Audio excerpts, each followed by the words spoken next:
Welcome to Forum 360. I'm Stephanie York, your host today, and thank you for joining us for a global outlook with a local view. Today, we're here for part 2 with Pete Nish, Vice President of Compliance and Communications at Clutch Cannabis and the Citizen by Clutch, a company that provides medicinal cannabis products in Northeast Ohio.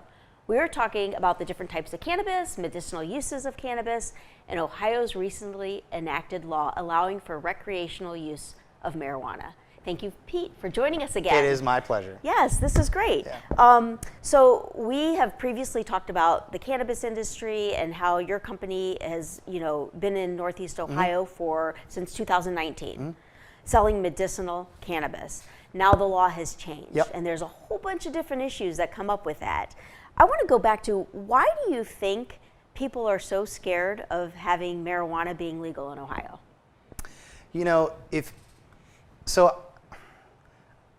I think that so to back up.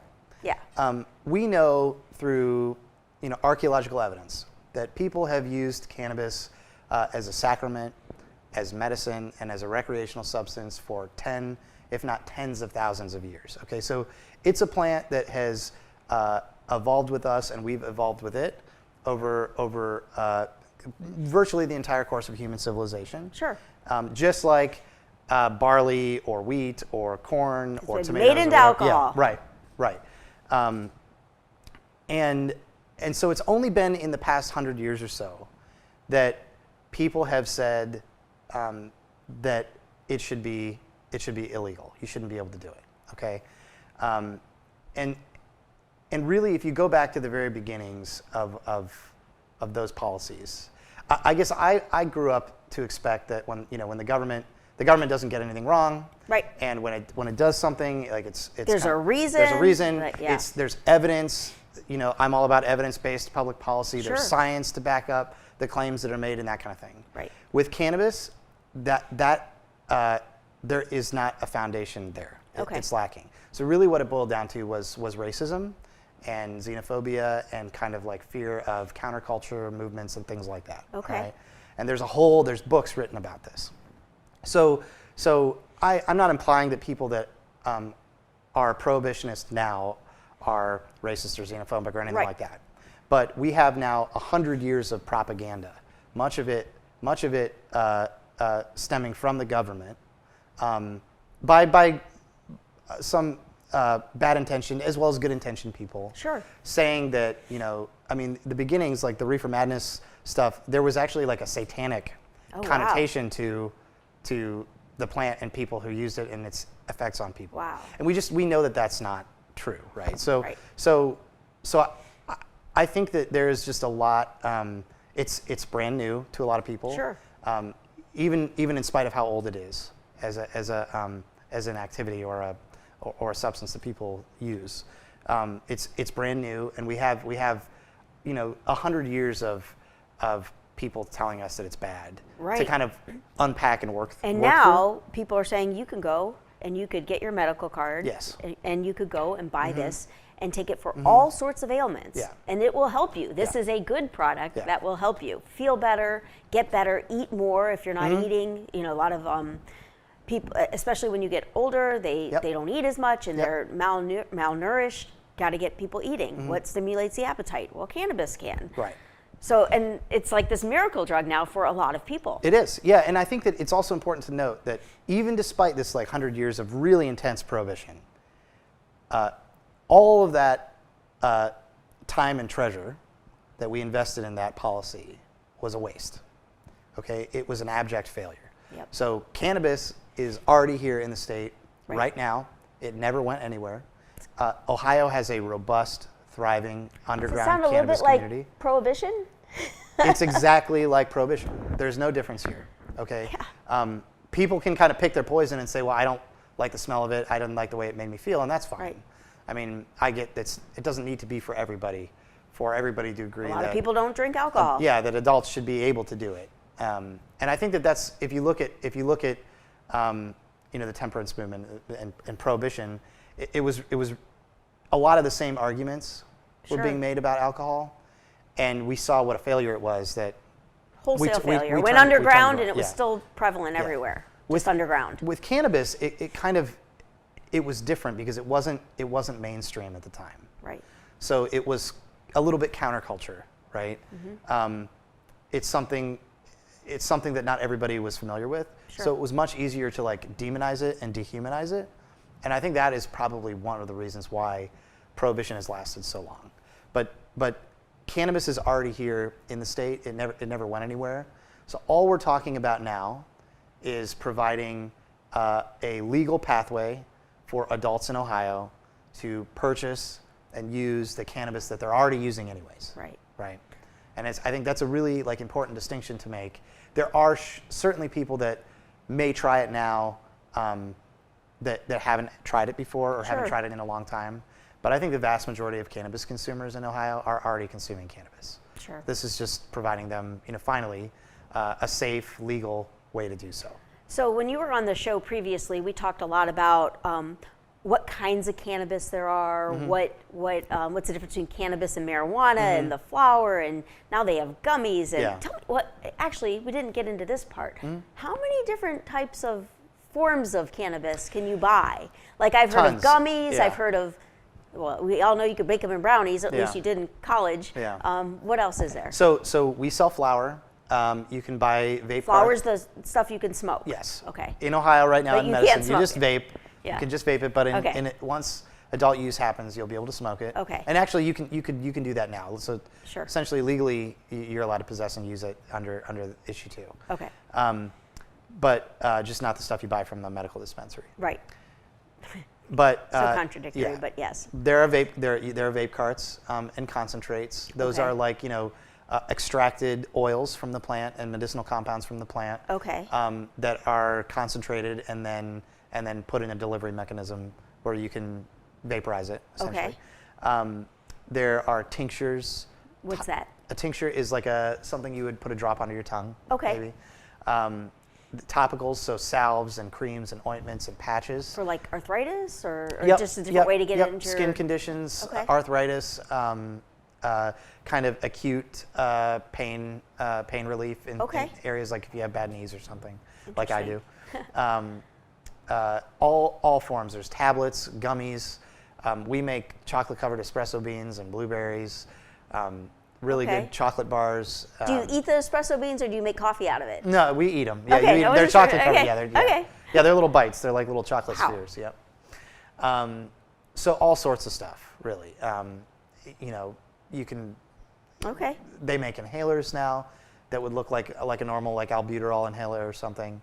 All sorts of stuff. Okay, so this gets me into the question of how does a company regulate the use of marijuana with their employees?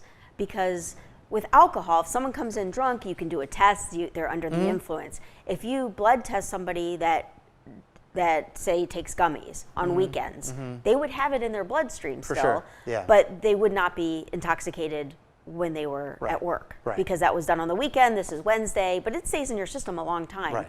without creating the psychedelic effect. Yeah, yeah. So how do there are employees companies. manage There this? are companies out there that are trying to develop technologies. The most recent one I saw was like a saliva swab that can tell you, I think based on the half-life of THC in your system, how recently you used cannabis. Okay.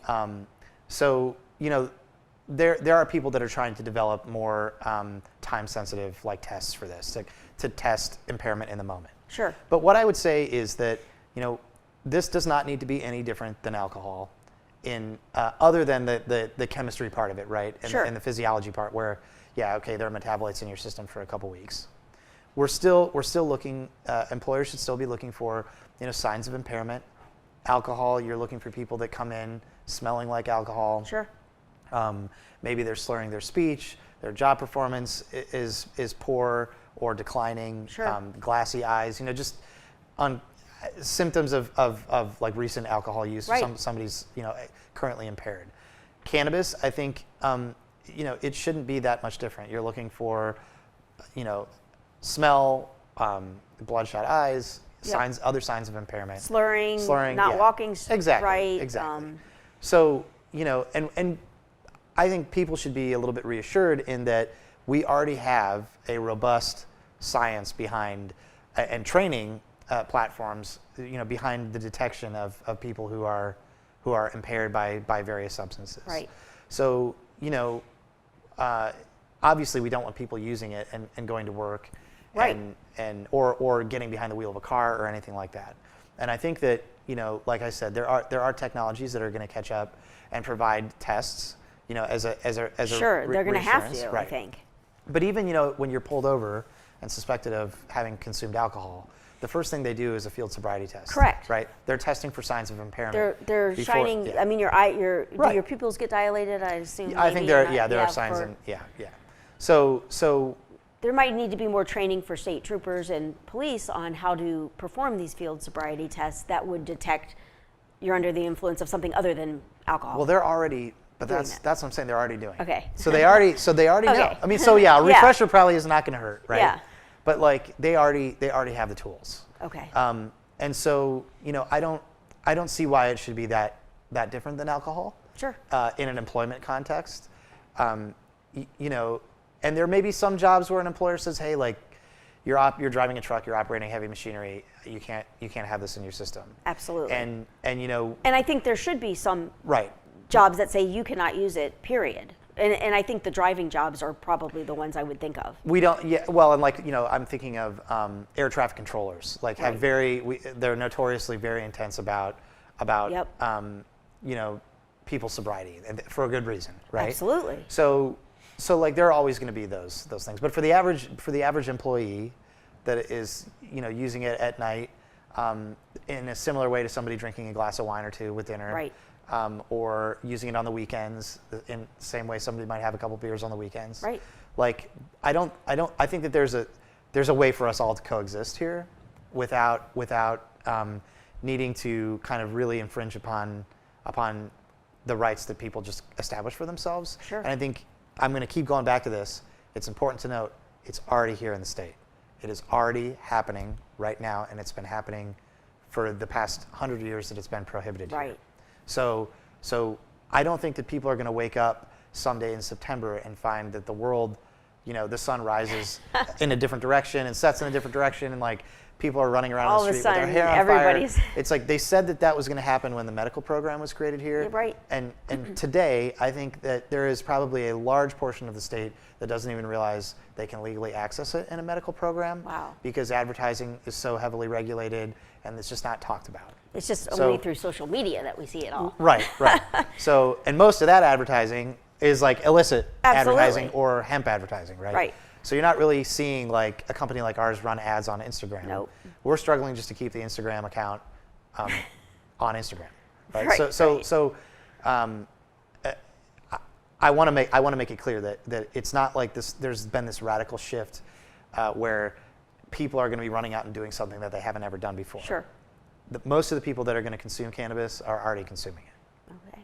I want to remind our viewers and those who may have joined late that we are here with Pete Nish, Vice President of Compliance and Communication at Clutch Cannabis and the Citizen by Clutch, a company that provides medicinal cannabis products in Northeast Ohio. We are talking about the medical uses of cannabis, and we are delving into Ohio's recently enacted law allowing for recreational uses of cannabis, and particularly how employees and employers are going to react to this new change of recreational use of cannabis. So, Clutch, what's on the horizon for Clutch? So Clutch is a lot, and I say that knowing that we will have adult use cannabis here in the state, and Clutch is going to be a big part of it. A lot of how we proceed here now depends on what happens in the legislature and how rules are drafted by the new Division of Cannabis Control that's housed in the Department of Commerce. But Clutch is looking forward to expanding. I mean, I could say with a fair degree of confidence that if the language that people voted on was just left as it is, yes, we could easily double in size to a company. We employ about 200 people right now. in Northeast Ohio, Yep. we could easily employ another 200. That's great. Okay, so really Great for the economy. And that's what issue 2 was about, right? It was about recapturing the money that we were hemorrhaging to Michigan, creating an opportunity for the state and for local governments to generate revenue, creating a legal pathway for people to use cannabis safely. Sure. So yeah, and creating jobs, right? It's not every day that while this isn't really a new industry, it's not every day that you get to create a new industry and literally within a 12 or 18 month period, see thousands of additional people employed. I mean it's a pretty big deal for the state. So let me ask you, as clutch stores pop up around Northeast Ohio, do you think you're going to see the phenomena that, yes, it's legal, and yes, we want this, and yes, it's great for the economy, but not in my backyard? Yeah, I think, I'm an Ohioan, so Yeah. I'm all about local control, and I think that, issue 2 made sure to preserve that for local communities. Whenever we enter a new community, like first and foremost, when I'm talking to officials there or citizens, I want them to know what kind of people we are, what kind of business we operate, what our intentions are, before we even talk about like our plans for whatever it is we're trying to do. Right. I want them to know that we're Ohioans. We have a vested interest in seeing it go well, whatever we're trying to do in your community. Well, and so and I've seen the buildings. They look classy. Yep. They're sharp. I mean, I think what people think of is that there are going to be people sitting outside and waiting in line, smoking marijuana, and just kind of like just standing around having smoke parties. And that's what people feared about the medical program, and it just hasn't happened. So I mean, like the reality is that these are like ultra high-end pharmacies with a lot of extra security. So to bring one of these facilities online, agents come into the building. One sits in the security office, and the other one walks around every square inch of the property, and any blind spots that are identified have to be corrected before the building can open. Oh, wow. So everything's on camera. Everything is on camera. And the state can access live footage at any time. In a dispensary, the footage is saved for 180 days. Okay. So what ends up happening is that the presence of the dispensary, it's counterintuitive. It actually makes the area surrounding it more safe, because it becomes a security resource for local law enforcement. Like if there's a traffic accident, we've got it on camera. If somebody breaks into somebody's car in a parking lot across the street, we probably have it on camera. So that's what we actually see. I mean, how do you get people to realize that this is not going to be like a junkie house? Yeah. I mean, because I think that's what people think, is that all of a sudden you're going to be selling marijuana products, and then it's going to bring our neighborhood value and the property values down. Yes. And you're just not saying that. The best way that we can show people is literally just to physically show them. Yeah. So whether it's a tour of the production facility in North Hill, or whether it's images of the inside of the dispensaries that we've opened around the state, what they look like. I mean, these are very, like you said, classy. I've seen pictures. It looks like a high-end hotel lobby, or like almost like a barbershop or cigar lounge. It's all wood paneled. They're beautiful. They're beautiful facilities. Yes. So that's really the best thing we can do. Right. Is just to show them, and once they kind of understand who we are, really what we're trying to do. We have a stellar compliance record with the state. We have a stellar security record. We don't hold back anything. We don't let people loiter. We have a very intense security apparatus. As it should be. Yeah. Right. Yeah. And so like I think that it's, and then the other piece of it is that you also kind of show them that, hey, we exceed like bank level security. Right. We exceed like pharmacy level security. So like right now, if you're dropping off prescription fentanyl at a pharmacy, you can walk it in a little bag like through the front door. Right. At a dispensary, it is a totally different process that has to be approved by the state, that's monitored by the state. They have live access to our inventory, live access to cameras. I mean, it's very, very heavily. That's good to know.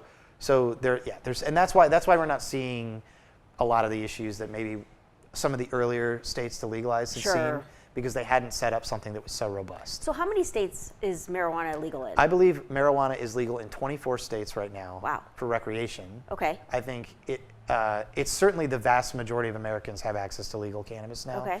Because of some of them are more populous states. Medical states, it's even greater. Sure. And then there are also, Washington, D.C. is legal, and then there are all these territories that are legal as well. So a majority of Americans actually have access to it today. So if someone has their medicinal card in Ohio, how does that work when they go to other states?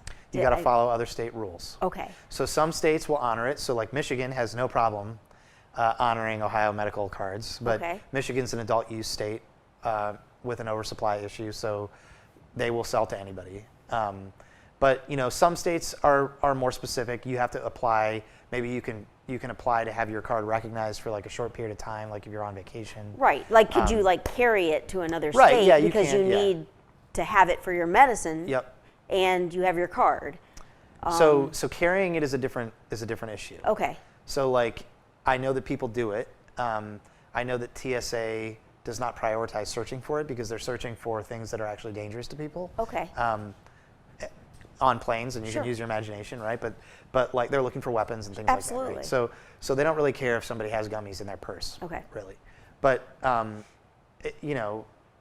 think it's also true that it is federally illegal still, and it is illegal to cross state lines with it. Okay. So the practical implication may be that people are traveling from one legal state to another legal state, and that no one's really going to ask questions, or care, but legally it's onerous, right? Yeah. So it's not something like I would necessarily recommend to your viewers. Yeah, no, I do never recommend that. But different states treat it differently, right? Sure. So some I know their medical programs have a residency requirement.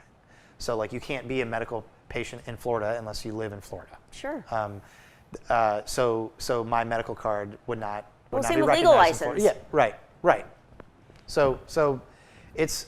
They have reciprocity or they don't have reciprocity. Right. I mean, it just depends. And I think, so Ohio, like if you read the original framework for the medical program, it set out a charge on the regulators to attempt in good faith, like to seek reciprocity agreements. Sure.